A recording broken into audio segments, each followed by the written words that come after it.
সৰুতে যেতিয়া ক্লাছত ৰাজনীতি বিজ্ঞানৰ বিষয়ে পঢ়িছিলোঁ, গণতন্ত্ৰৰ এটা সূত্ৰ আছিলে, সেইটো শিকিবলৈ বহুদিন সময় লাগিছিলে কাৰণ আমি তেতিয়া ৰাজনীতিৰ বিষয়ে একোৱেই বুজি নাপাইছিলোঁ। আৰু এতিয়া যেতিয়া আমি প্ৰেক্টিকেলি সেইবিলাক জনা হ'লোঁ, দেখিলোঁ, তেতিয়া বুজি উঠিলোঁ যে আমাৰ এটা ভোটৰ মূল্য কিমান।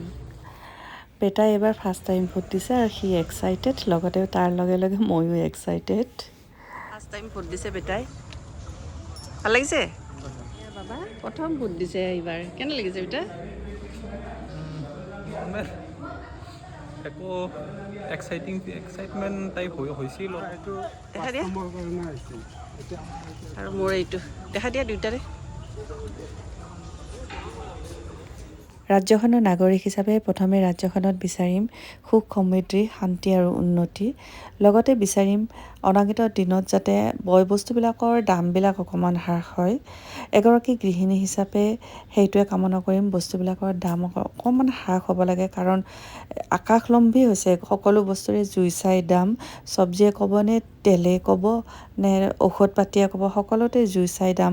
আশা ৰাখিছোঁ নতুন চৰকাৰে বয় বস্তুবিলাকৰ দাম হ্ৰাসত অকণমান নজৰ দিব। এইখিনিতে এটা কথা ক'ব বিচাৰিছোঁ, বস্তুৰ দাম বঢ়া বা হ্ৰাস হোৱা সেইটো আচলতে ৰাইজৰ ওপৰত নিৰ্ভৰ কৰে।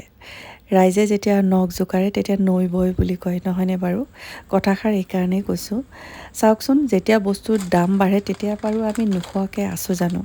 সকলোৱে খাওঁ, অকণমান কমকৈ হ'লেও খাওঁ, নহয়নে বাৰু? সোণৰ দাম আকাশলম্বী হৈছে, কিন্তু বিয়াবোৰত কইনাজনীক মাক দেউতাকে সোণ নিদিয়াকৈ আছে জানো?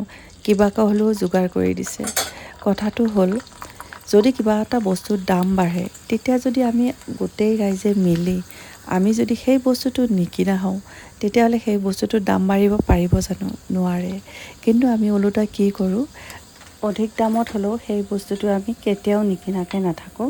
আৰু সদায় কিনো বুলি ক'লেও ভুল নহয়, দৈনন্দিন জীৱনত দৰকাৰ যেতিয়া আমি সেই বস্তুটো কিনোৱে, দৰকাৰ হ'লে অধিক মূল্যই নভৰোঁ কিয়।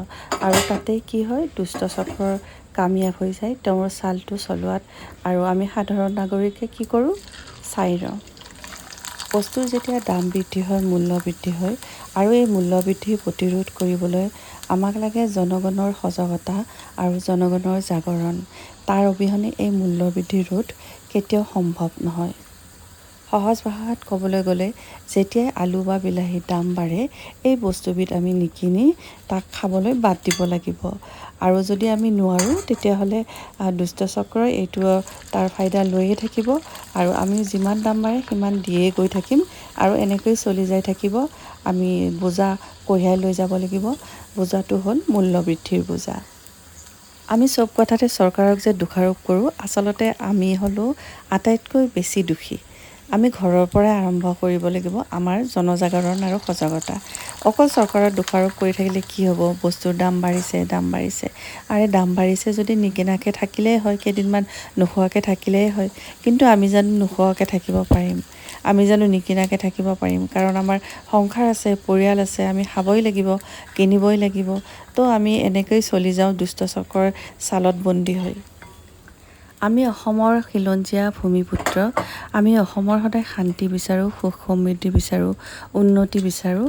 তাৰে কামনা কৰিছোঁ, আৰু আগন্তুক চৰকাৰখনে এই শান্তি সমৃদ্ধি আমাৰ অসমখনত যেন বজাই ৰাখিব পাৰে, তাৰে কামনা। আজিৰ ভিডিঅ'টো ইমানতে এৰিছোঁ, আকৌ লগ পাম নেক্সট এটি ভিডিঅ'ত। ভালে থাকিব, বাই।